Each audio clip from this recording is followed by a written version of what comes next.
Hello, welcome to the channel and welcome back to Resurrect Autos HQ. So guys, today it's still hot, very hot out, but today we are going to be working on this Citroen C3 Aircross 2019 plate, this one, and it's got the wet belt. This is a customer's car, it's not my one, it's a customer's, and he's asked me to change the wet belt, give it a service, change the oil. You've got to change the oil on these. You can't use, because the sump's got to be dropped. You cannot use the original oil. It's got to be changed. So we're going to do a service on it as well. But the main thing he wants doing was the wet belt, because he's heard horror stories and it's not due on mileage. I'll show you that in a second, but he thinks it's kind of really getting close to due on the age. So they're worth doing. They're worth doing. Peace of mind that it's not going to go, or you're not going to get any issues with it. So that is what we're going to start today. We'll do part 1 today, and then we'll do part 2 tomorrow, because when you drop the sump, you've got to re-seal the sump from underneath, and then you've got to leave it at least 24 hours overnight just to dry before you put new oil in the sump. So yeah, that is the plan. I'll set you up. Let's get cracking. Let's drop that sump down, and then we'll see what that pickup pipe is like. Is it any good? Is it blocked? Don't know. Let's get cracking, guys. Let's do this.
Right, okay, guys, let's get into it. I'll show you exactly what's been going on.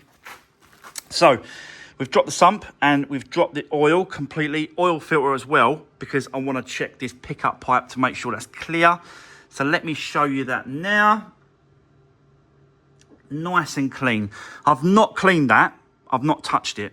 So that's how it is. So that's really good. I'll still get a pick around the outer edge as well in there as well, just to make sure there's nothing in there. But the actual first part is really clean.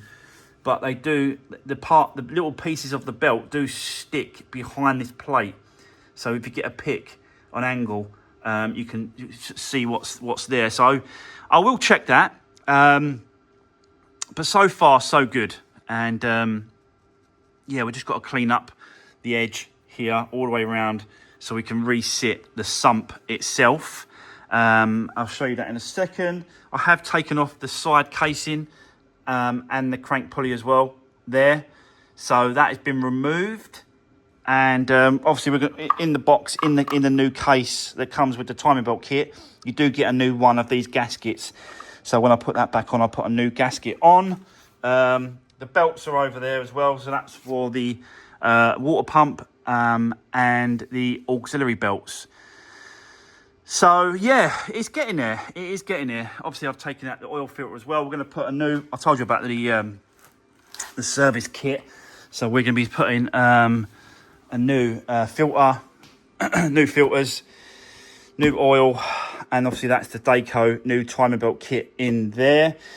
This is the sump. Again, we're going to have to clean off this edge all the way around before we set it back into position. But there's no bits and pieces in the bottom of the sump either. So it's a good sign, I've got to be honest. It is a good sign. I can't remember the mileage on this one. I think it's over 25,000 miles. I can't remember the mileage. I'll show you when we get to that point. But so far, so good. It is getting there. So now it's the clean-up job. We're going to clean up the face of that. We're going to clean up the sump. And then we're going to sit the sump back into position with some sealant. Just to make sure that it's going to be dry enough overnight tonight. And leave it before we put new oil in. And then once we've done that, it's a case of doing the top end. We've got to take some of the top end of the engine off. All that cover's got to come off and all those bits and pieces, pipes and stuff. So we can lock the two cams. The top cams have got to be locked with these little tools. And then we've got to lock the lower flywheel. There's a hole just up there. We put a pin in there. We pin the flywheel once we get it into the right position on top. So, yeah, loads still to do. Let's crack on. Let's do this.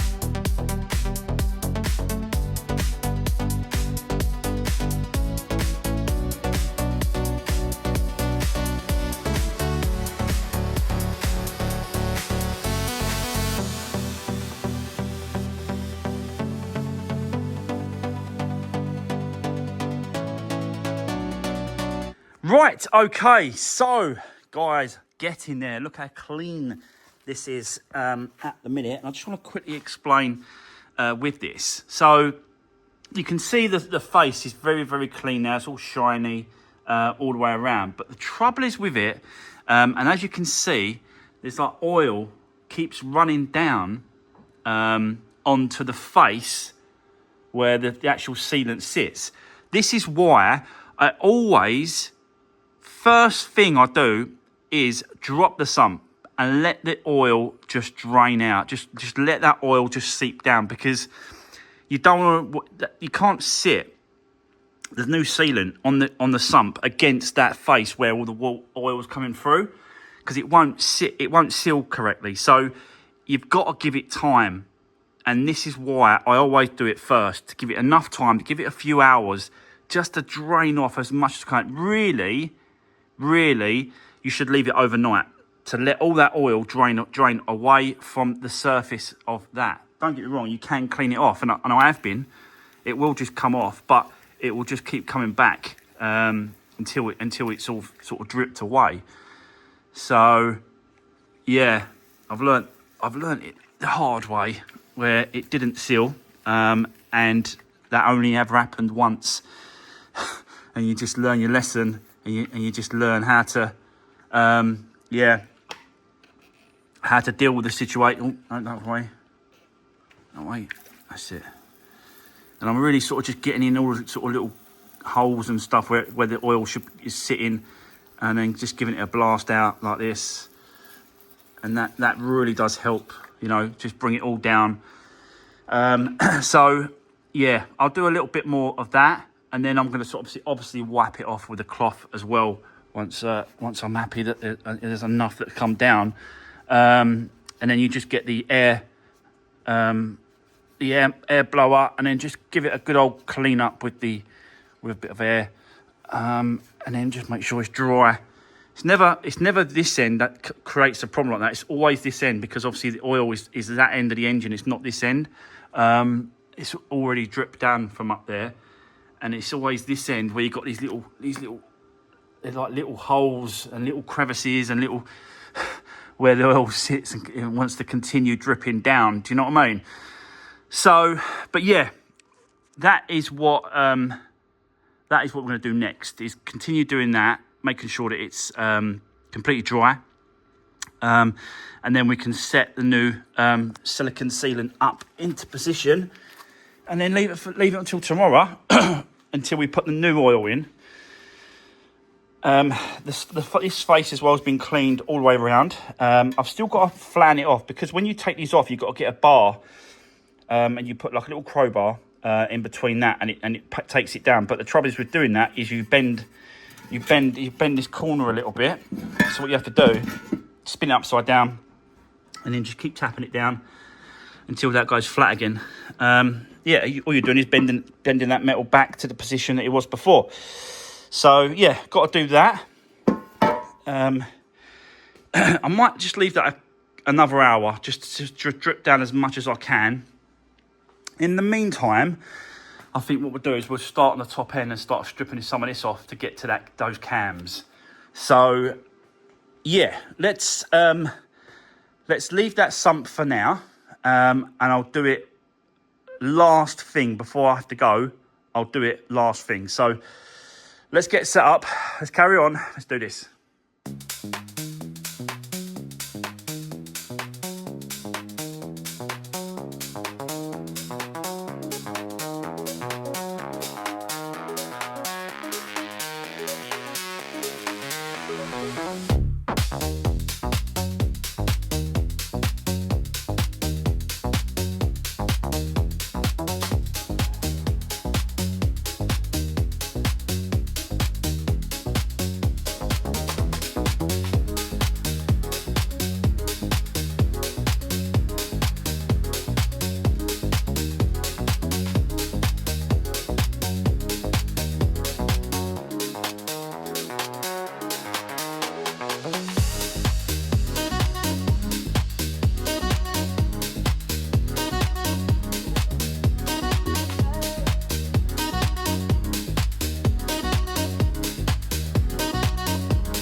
Right, okay, guys.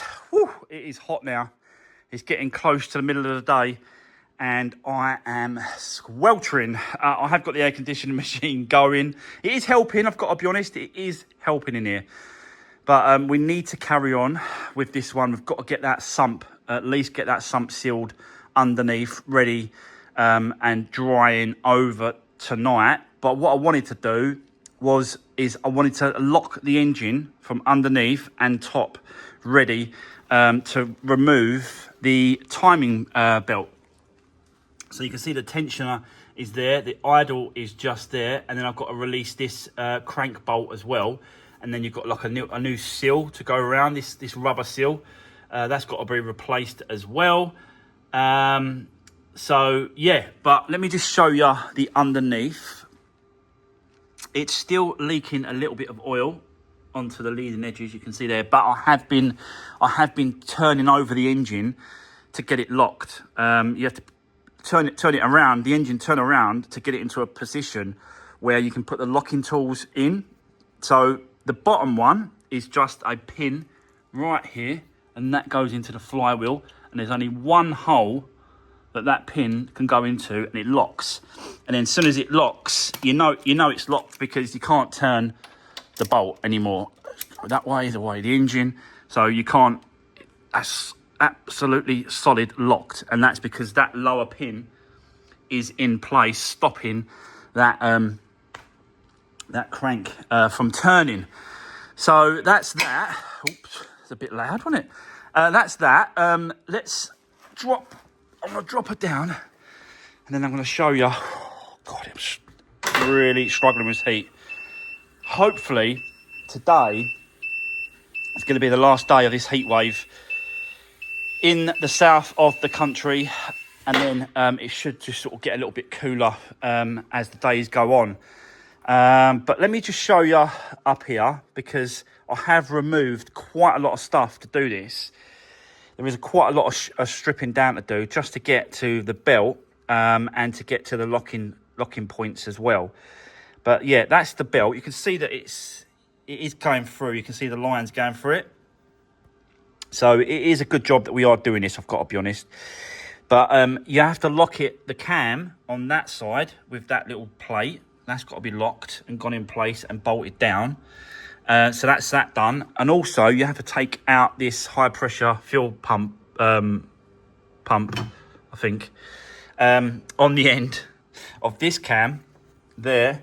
And then you have to put that plate and connect, and you can see the bar that goes through underneath. It goes through and hits that cam and stops that cam from moving. So now I know and happy that engine is locked from the top and from the bottom. So I can now remove the tensioner, the idle, the bottom crank bolt, and then this belt kind of slips upwards here. You flick it around these two top valicers. Sorry, I'm just struggling because this heat just takes it out. You're doing it like breathless and all sorts. But yeah, I'm getting here. So let's carry on. I really want to get that sump sealed now from underneath. So let's get that done. And then once we've done that, I should have time, but we'll see. I'm going to remove the old belt, tensioner, and idle, and lower crank bolt. So let's carry on. Let's just see how far we can push it today without me collapsing. And yeah, let's just see how far I can get. Let's do this.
Right, okay, guys, we're getting there. Not quite got it off, but we're getting there. So yeah, you can see that it's come over one of the top sprockets. Just got to get it over this one here, and then that'll be off. Then drop the lower bolt at the bottom. You can see it down there, and the tensioner and the idle pulley is there as well. So, oh, and the gasket, because we've got a new one of them going in place once we've done the belt. But I've kind of run out of time today, so I'm going to call it there. That's going to be part 1 on this done. Part 2 tomorrow. We're going to continue and get all this done for him. But you can see that it's got Dayco written on that belt. This is the original belt. This ain't been changed. This is the original one. It ain't that bad, I've got to be honest. It has slightly started to come crack and move away. So yeah, you know, I've definitely seen worse, but it's worth doing. But that's definitely the original belt. So we'll get that switched over tomorrow. And obviously you've got the kit there. This is the new lower seal for the crank seal. So we've got all the bits and pieces, but it's so hot, guys. I'm going to call it there. That is part 1 done. And then obviously we'll come back to this tomorrow in part 2. And yeah, that's it, guys. Thanks for watching. Don't forget, drop me a comment down below. Give the video a thumbs up. And I'll see you soon in the next one. Take care.